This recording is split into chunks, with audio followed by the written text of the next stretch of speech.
So this video is going to be a look into lighting and also me practicing my lighting skills.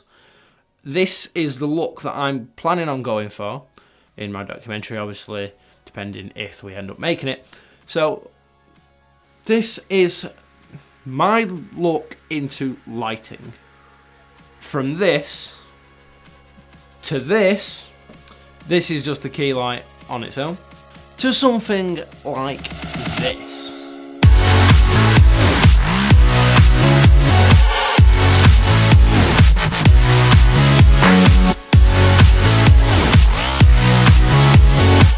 So it looks like I've actually got something to show for my time being at college. I'm going to do this as like a little research log. So basically I'm going to experiment with lighting because that's part of visual, I guess. So this, what I'm using right now, is just literally natural window lighting. No modification or anything. So I'm just going to go through and actually like play with some lights. I've got 2 lights set up on a stand. I'm gonna probably. So currently I'm literally just with the camera here, screen here, and light coming obviously in through the window, as you would obviously expect, because it's on the outside. So well, I'm gonna show you on this camera what I'm doing. And this camera is just going to be shot. I'm just going to keep it continuously recording to try and emphasize a point. So this is with the blinds closed at ISO 100. There the settings I'm at 1.8, but it reads as 1.7, which doesn't really matter. ISO 100 and 1/48 of a second shutter speed. So that's what that's on. So let's just start out with the key light.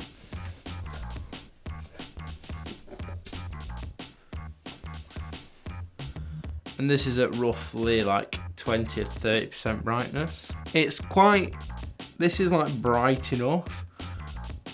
Okay, so then for part of the 3-point lighting setup, we would add either a fill or a kicker. So this is a 3/4 kicker set at 3600 Kelvin. And obviously, as you can see, it gives me a nice warm glow on the side of my thing. Maybe if it were a bit further back, it would work. But this could be seen as a fill light, because it is kind of filling in the sides. But if it were a bit further back, which it can't really be because my room's quite small, then it would be seen as a kicker light. Maybe let's just try and push it back a little bit.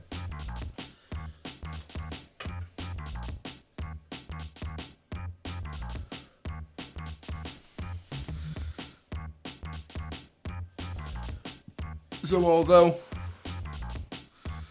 yeah, it's more behind and it is more of a kicker light, it's in shot, so that obviously is not what we want.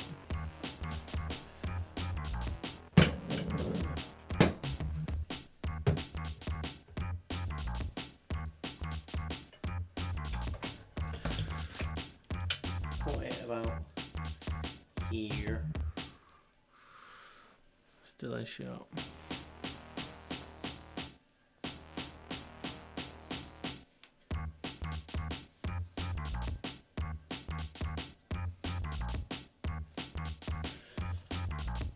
So obviously if you were doing this in, say, a studio, you'd have it higher up, so yeah, you'd have it higher up so it's out of frame. And if it were out of frame, then you wouldn't see it in shot. But the only other alternative is if we set it up as a hair light. Still don't think it would work. So if we take this over here, we need to adjust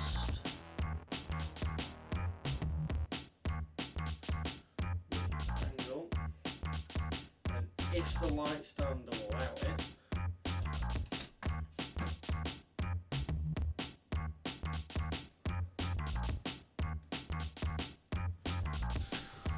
see what this looks like. So that's more of a hair light, obviously, because it's lighting up the hair.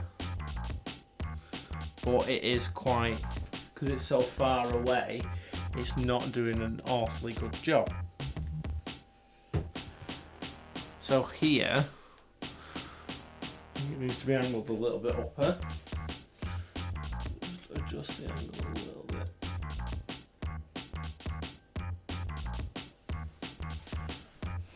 So you see now how it lights up, it gives me more of a halo effect because it's lighting up the shoulders as well.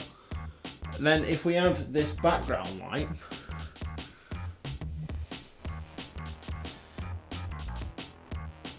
it separates me off the background a little bit, not to the desired effect that I want though. So, what we'll do is we'll bring it back to how it was set. A bit over. So, see how now you can kind of see? See how you can kind of see that I'm separated from the background, especially on this main shot. How this side of me is a different thing. Maybe if that's more noticeable, obviously it's brighter. And to create different levels of contrast, you can use different colours, different brightnesses. Where's the button? Wrong button. Wrong button again. If we just do it so it's subtly on just a couple of %, then obviously it's more subtle. Oh, I caught it on video, so that's something. So you can see also this is a little bit of a. So you might also notice how these have automatically come on. That one's a blue light and that one's an orange light. So this is to create what we call the teal and orange look. And this is typically used in films to create contrast, because you can use contrast not only as... So contrast doesn't only just necessarily mean the brightness and the darkness, so the levels between. It also can relate to color contrast. So, because on the color wheel, teal, blue, and orange are opposites, and because they're opposites, they match up perfectly, and also they're more natural. Whereas, because other colours do match up, but they just don't look very good. So, we could change the colour of these lights. So let's say this one. Change this one to green. I'm gonna change this one.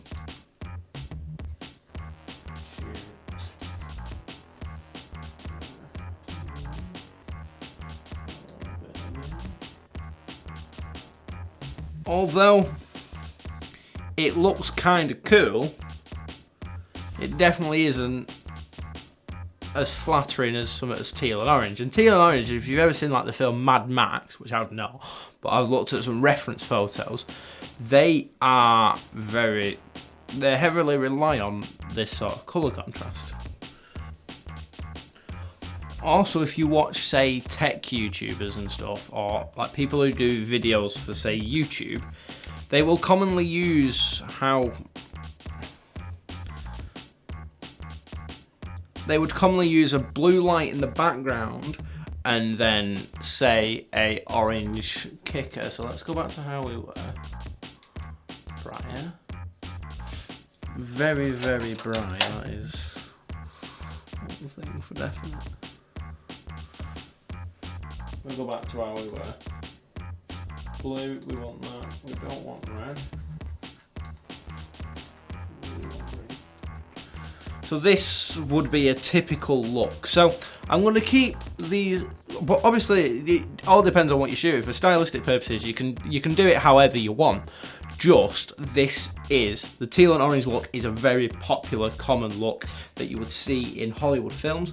And maybe if I used the light like this, whereas it actually is, if I was using this angle, this would be a 3/4 kicker, and obviously the backlight and stuff, and this light. So now I'm gonna show different examples using this key light, because the key light is the most important light, obviously, because it's the key light. So if I was to stand at the key light like this would be,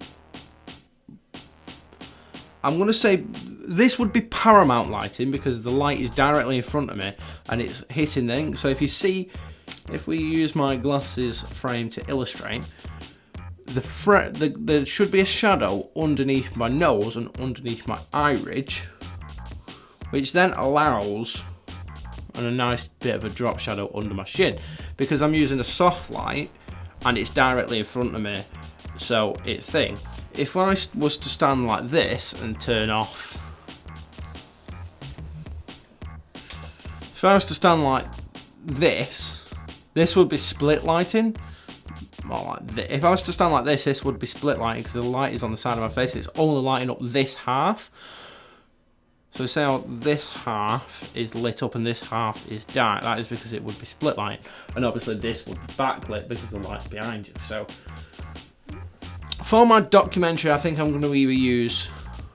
So if we go back to this main camera, I think for my documentary, I would probably use Rembrandt lighting like this, because obviously it's off to the side.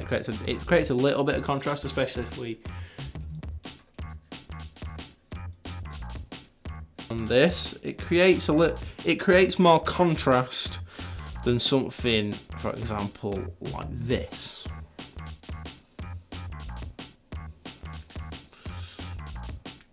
So that is the research that I've done in regards to lighting. Hopefully this will suffice. I will also probably do a document to go alongside this video, but what you got to do while you're in quarantine. So yeah, and if you learn something new,